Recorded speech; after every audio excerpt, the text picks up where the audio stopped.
Morning everybody, welcome to WEBBY'S World. We're in Los Cristianos and I'll tell you what, the weather is absolutely on the money. As you can see, blue skies behind us.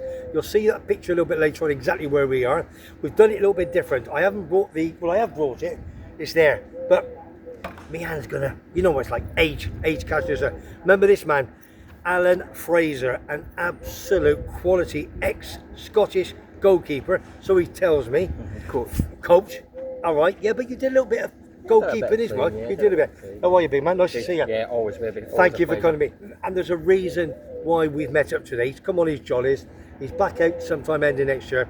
And as you know, I do a lot for charity, but we get to that a little bit later on. But he's brought me some fantastic goods that I can auction off for fact fighting against cancer in Tenerife. But before we start, let's get a bit of a background for this man first. I interviewed you last September. Yeah.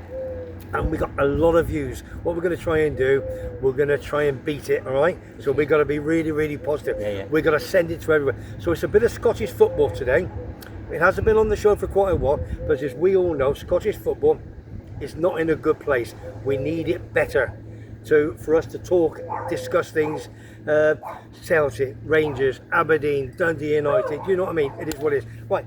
First and foremost, tell everybody exactly who you are, where you're from, and what's your background in football. Alan Fraser, I live in Cumbernauld, just outside Glasgow really, been there about 30 years, originally from the east of the country.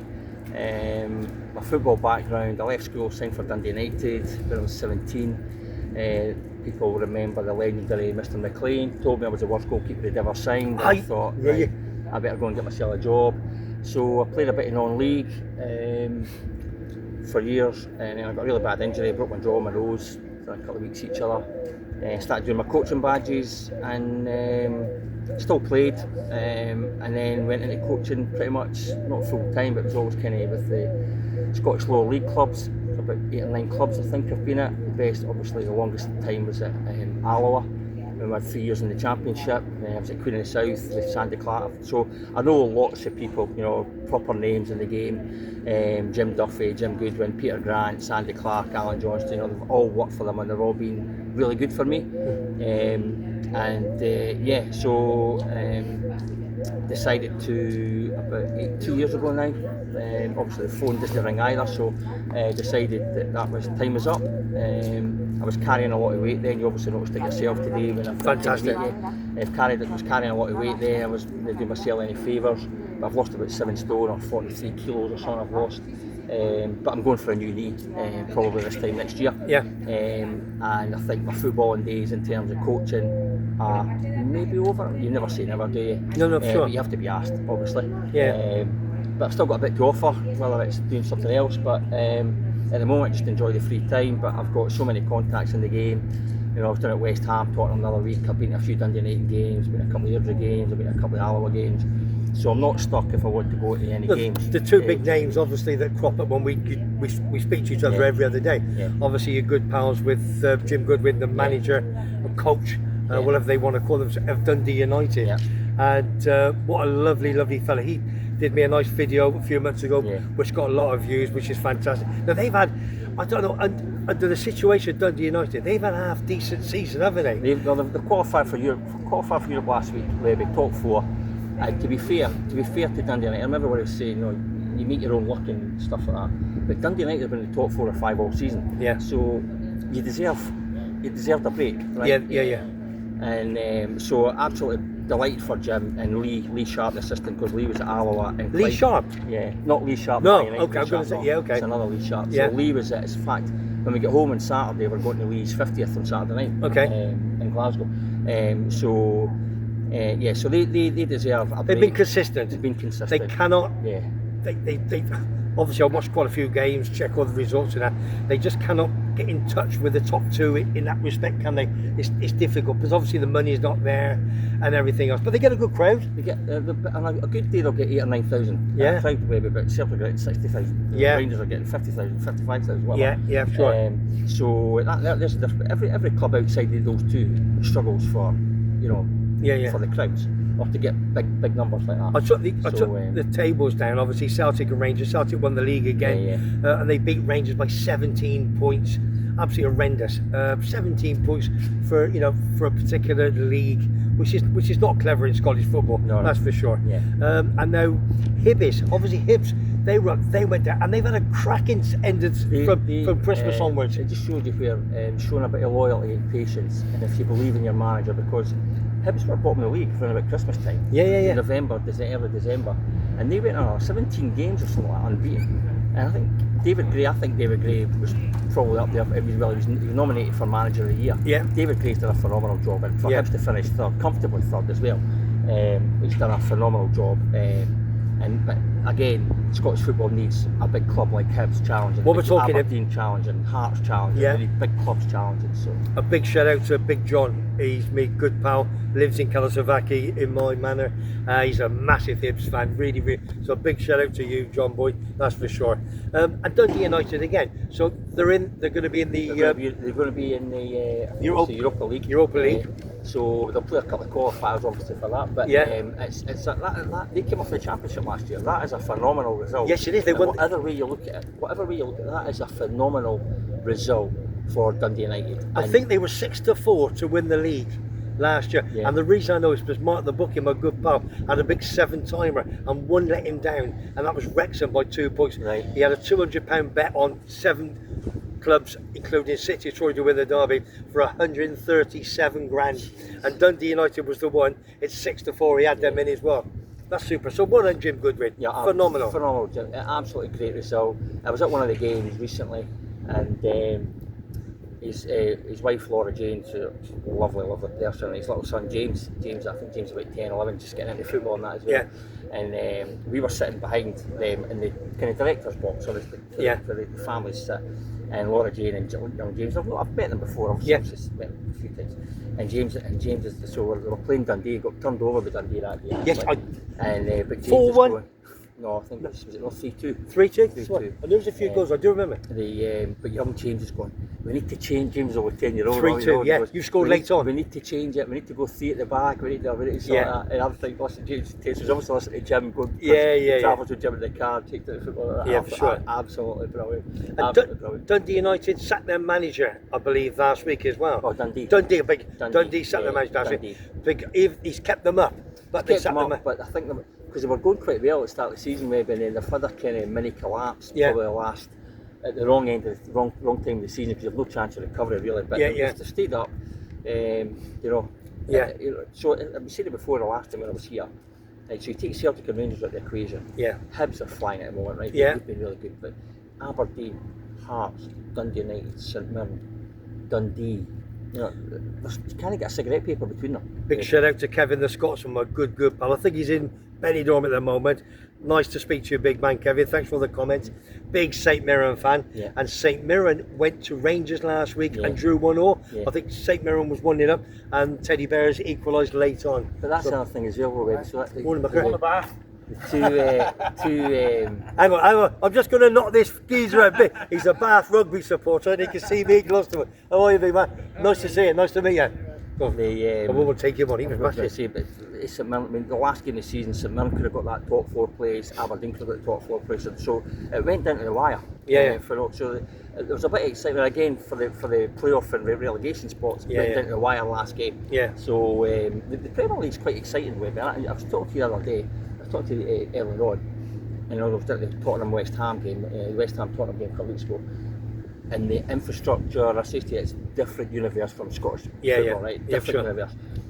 But the quality of football's not that much different. I'll be honest with you. Yeah, okay. Tottenham West Ham, the quality of football wasn't great.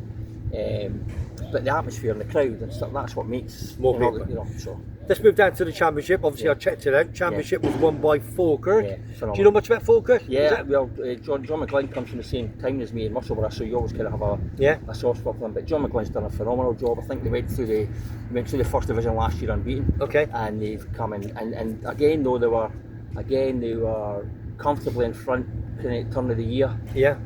But Livingston closed the gap. Yeah. Falkirk started looking over their shoulder with a couple of little wobbles. But in the end, they comfortably won over the line. got over the line. So for John McGlynn, absolutely phenomenal. For Falkirk can be a big club. Maybe Can they? Yeah. Where are they geographically? They are right bang in the middle of the country. So they're about half an hour from Edinburgh. Okay. About half an hour from the outskirts of Okay. Glasgow. So Okay. bang straight in the middle of the country.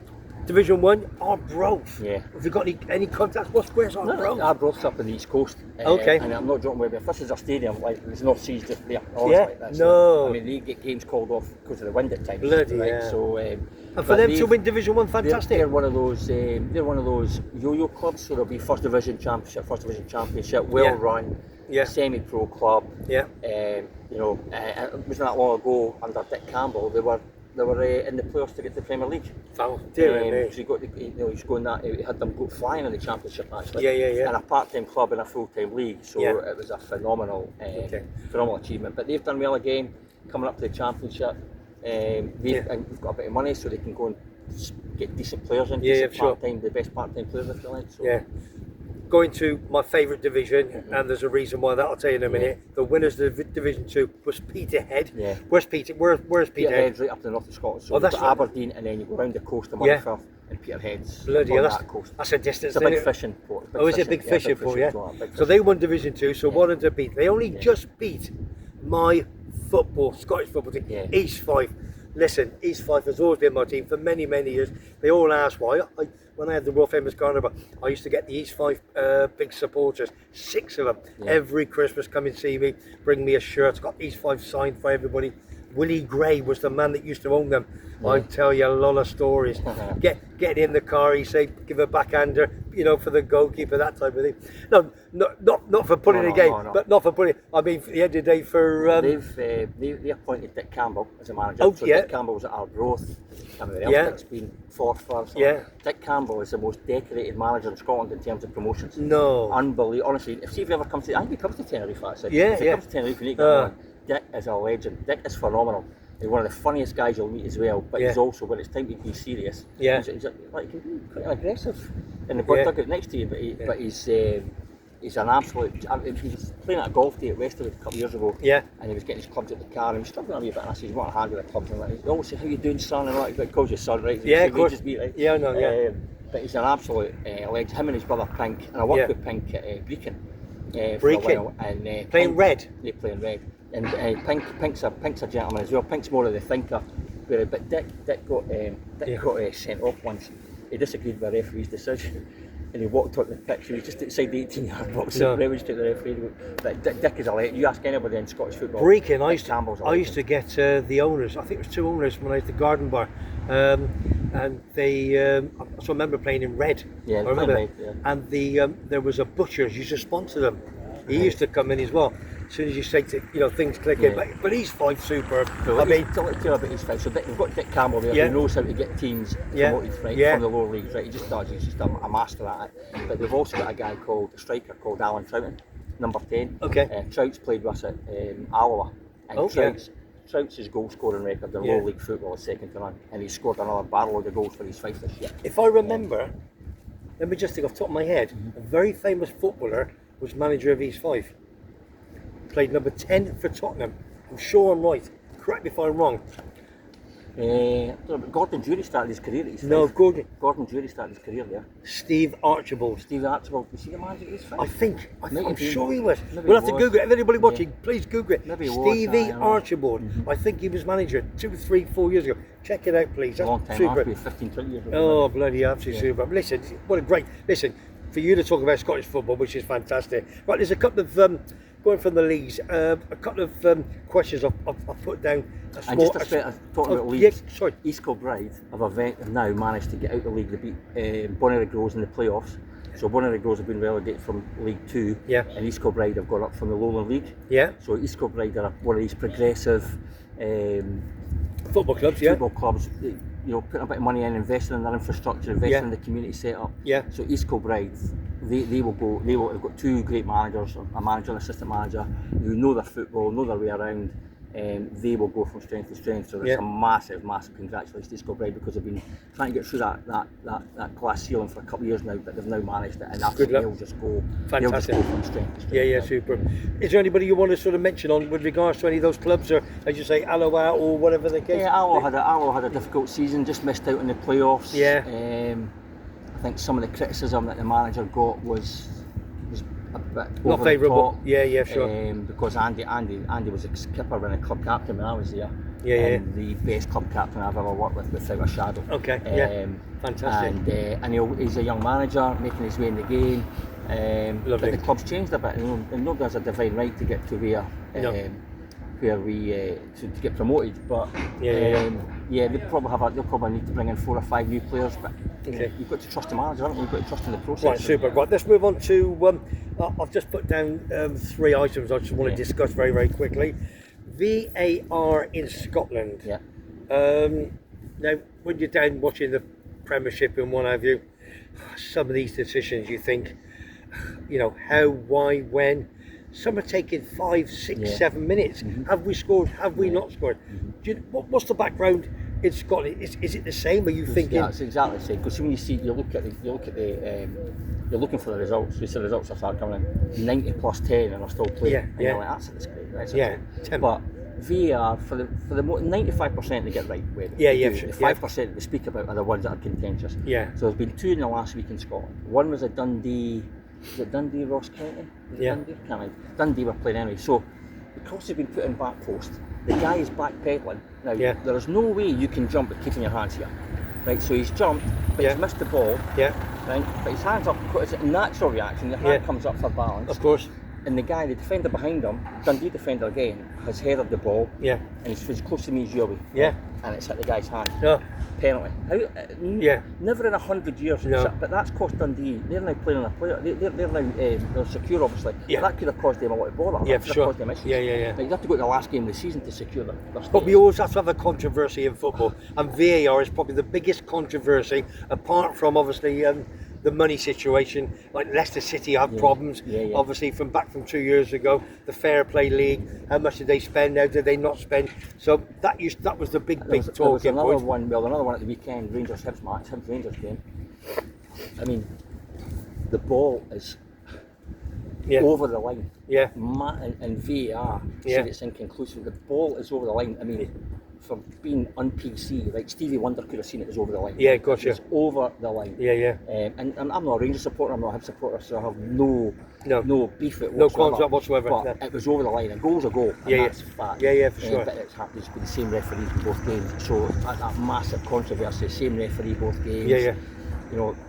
But I mean, 95% they get right, Webby, and it's the 5% that are contentious issues that we all speak about. That's fair comment. Right, let's move to the Teddy Bears, which is Ibrox, the Rangers boys. I've got a big shout out to a lot of my Rangers fans. Paul Stewart, who lives down the village with me in Karasavaki, Big Jim Donaldson, Steve, who's coming over next week with his lovely Lorraine and what have you. I've got massive Rangers fans. Now, the big thing is they need a new manager. Yeah. Now, Jim sent me something yesterday and he said, Webby, Stevie G, which is Stevie Gerrard, is 9-1 on to be the new Rangers manager. He was there 2-3 years ago. Mm-hmm. He left halfway through the season, so you're going to have supporters going, right, if he left halfway through, why do we want him back? Have you got any views on this one? Firstly, Webby, they're going to the owners of the San Francisco 49ers are supposed to be putting a massive investment in the Rangers. They're trying to get that deal over the line. Yeah. So if that happens, then they can compete financially with Celtic. Yeah. Right? Remember the last time we were talking about, I mean, the directors at Rangers put in lots of money, but it's not enough to catch Celtic. No. And every time Celtic qualify for Champions League, it's 30-40 million. Yeah. Europa League, it's 12 million, right? So the gap gets bigger every year. But if the San Francisco 49ers owners come in, they're just scattered cash, these guys, aren't they? Yeah. So but Celtic will still spend. Keep looking down their way out, right? They'll still spend their way out. Yeah. And they'll still match to spend, if not better. From that point of view, it's going to be quite interesting over the summer to see what happens with the Rangers ownership. Yeah. Stevie Gerrard coming back. I think most of the fans are on board with it. I mean, you think so? Yeah. There's a few names being bandied about. We're talking about Ancelotti's son is meant to be coming in. Yeah. I don't know if that would have been a good move because he knows absolutely nothing about Scottish football. Yeah. and they'd have expectations of, and that's maybe just not what Scottish football's about. Russell Martin has been mentioned. Yeah, Russell Martin, excellent. He was one. I'm trying to think of another one. He played. Was he Scottish? He played for Scotland. He played Scotland, didn't he? Scotland, yeah, he played centre half. Russell Martin. Yeah, there was a couple. Stevie G's a good fit. He knows the club. He's been there. He knows what the expectation levels are. Yeah. His managerial record since he left Rangers hasn't been the best. No. Again, see, if the owners have come in and said, well, listen, you're going to get this, we want you to do it, then why not? What about the Celtic manager? No, he's got 1 year left his contract. Yeah. So is he going to go after that? Do you think? Because he can only take him so far, can't he? I seen something yesterday that because that Amarim at Man United is talking about he might just leave because he's not getting. And apparently Brendan's in the frame for the Man United job, in the frame. Okay. Mentioned. Okay. But he's had some great jobs. Liverpool, he's been everywhere, hasn't he? Yeah, he's had a few good jobs. But I mean, it's one of the things Celtic and Rangers are going to qualify for Europe every year. Yeah, for sure. Right? And the new, I don't know what people think of the new format, Champions League format. I thought it was excellent. I thought it was absolutely magnificent. The new Champions League format. So you have got a chance. Teams like Celtic and Rangers have got a chance to progress. Because of the way it's set up. Let me ask you one question. What do you think about it? Would you have Celtic Rangers down in the Premier League? Down here? Yeah. Yes, you would. Yeah. But it'll never happen. No. Okay. Yeah. That's fair comment. Never happened. And the reason I'm saying that is Webby is because the Scottish Premiership would be so competitive then, because everybody else is much this. But the TV companies and all that kind of stuff. But could they compete in the Premiership? I think they would, because they would be able to attract the big players. Yeah. Because Celtic and Rangers get bigger crowds than some of the teams. Massive clubs. So if they're playing in big competitions, would they be able to break into that Champions League top four? Who knows? Over a period of time, possibly. Okay. But at the start, there would be a kind of mid-table for a couple of years, I think, till they found their feet. Okay, right. Two things before we go. Number one, obviously, I'm not sure if it's going to go out tonight or tomorrow. Probably go out tomorrow. But Man United, Tottenham Hotspur, Europa League final at Atletico Bilbao. Yeah. Give me your decision. What you think the score will be? Who's going to win? I'm going to go. It'll be tight because none of them are scoring a lot of goals, are they? So I'm going to say 2-1 Tottenham. 2-1 Tottenham. Yeah. And you had a bit of an inclination of Man United, but you like Man United. I used to like Man United. But now you can. There's some players there that would never get in the Man United teams under Sir Alex. Okay. But I've got a soft spot for Ange Postecoglou. I think he gets a bad press down in England. I agree that because I watch him on Sky Sports News and I listen to him and he talks a fantastic story. He's just relaxed. He doesn't get et up and all these questions coming at him. But he tells the truth, and sometimes these journalists don't like it. They don't like it. No, it's good. So, right, listen, I'm going to go 2-1 Man United. Fingers crossed. Right, last but not least, you hear another one for a reason. Can you? He's got a bag for me. As we all know, I do a lot of charity for FACT, fighting against cancer in Tenerife, and we have that company of FACT, which they have about 40 to 50 volunteers, and it's for all the people that have cancer in the south. And all this money that we generate, and I do it through obviously sporting memorabilia. That's the way I can do it, with plenty of this and my contacts with obviously Alan and his contacts and so forth.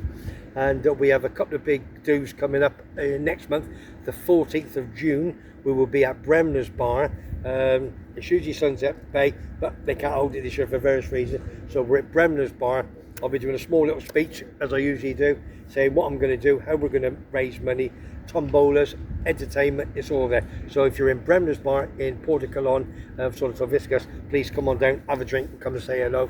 And I've got various items that I'm basically people could bid for, and that's going to go up next month. Now Alan has kindly brought 3 great shirts for me off his contacts, and if you can explain please. So this is it's a Celtic goalkeeping jersey from 2009 to 2015. It's a Polish goalkeeper Zaluska. So I actually bought this at a charity event myself back in the day, and when you were asking, or looking for support for your charity, I thought, and I had the other 2 items that I'll just show you now, but I'm like, I'm sure I've got something else, I've got other things, so I went raking through the drawers. Fantastic. And I found Appreciate that, big man. Be quite rare because there won't be many signed Zaluska jerseys. Well, it's not going to go for a 5, let's put it that way, so I won't let it go if it comes to, if nobody bid it, then it's not going to go. Obviously we've mentioned that I'm obviously friendly with the management team at Dundee United, so I was at our game recently, and Jim very kindly got me assigned Dundee United top for the whole first team squads. Signed that, so that's, and they've just qualified for Europe, so that's got to be worth something. Which is fantastic. So somebody's got to make a bid for that, which is fine. Every penny goes towards fighting against cancer in Tenerife. Last but by no means least, this is the big one. I was down in. This is a big one. I was down at the West Ham Tottenham game about 3 Bit weeks ago. louder, Down at the West Ham Tottenham game about 3 weeks ago, and I bought this top actually to get it signed. Yeah. And my mate says, just you leave that there. Who's your mate? Billy Reid, he's the number 2. Number 2 under Potter. And, Number 2 West Ham. 10 minutes later, the kit man came out and says there's one of the training warm-up tops, worn by Suchek, yeah. and it's all signed by the first team squad. That was worn by Suchek himself, yeah. So it's a fantastic shirt. That's worth having any West Ham diehards. And I'll make sure that goes to the right person, and they put plenty of money in. I'll always try and do something for you, baby, when I'm coming over. I know you will. Stuff with you, work with us, use my contacts, and it's legend. It's an absolute pleasure to try and help. Yeah, of course you do. It's a very worthwhile cause, isn't it? So don't forget the 14th of June, a couple of weeks' time, we'll be at Bremner's Bar, and we'll try and raise some money. And on an auction, I've got other items. I've got Alan homemade vlogs, or Tim calls him Alan Hat. I've got Scheifler's, the world #1 golf champion. He is the best in the world, no doubt about that. And I've got a signed cap from him. I've got other things. I've got Paddy the Baddie, don't forget, signed, and the video to prove it. Lots of other stuff, which is just fantastic. So all I'm going to say is, Alan, I love it, mate. Right, I really appreciate it. Superb. Thank you very much. Always. Big Alan Fraser, top Scottish man. All I'm going to say is, if you like what you see and you like what you hear, subscribe to my channel. It is all for free. And please send any comments. If you want anybody mentioned, any football club up in Scotland, whether you are East Stirling, Alloa, Falkirk, East Fife, anybody, send me a message and I will definitely give you a big shout out on my next football vlog. So from me, Webby, in the sunshine in sunny Tenerife, down in Los Cristianos, I'll see you soon. Take care. Have a great weekend. Bye, everybody.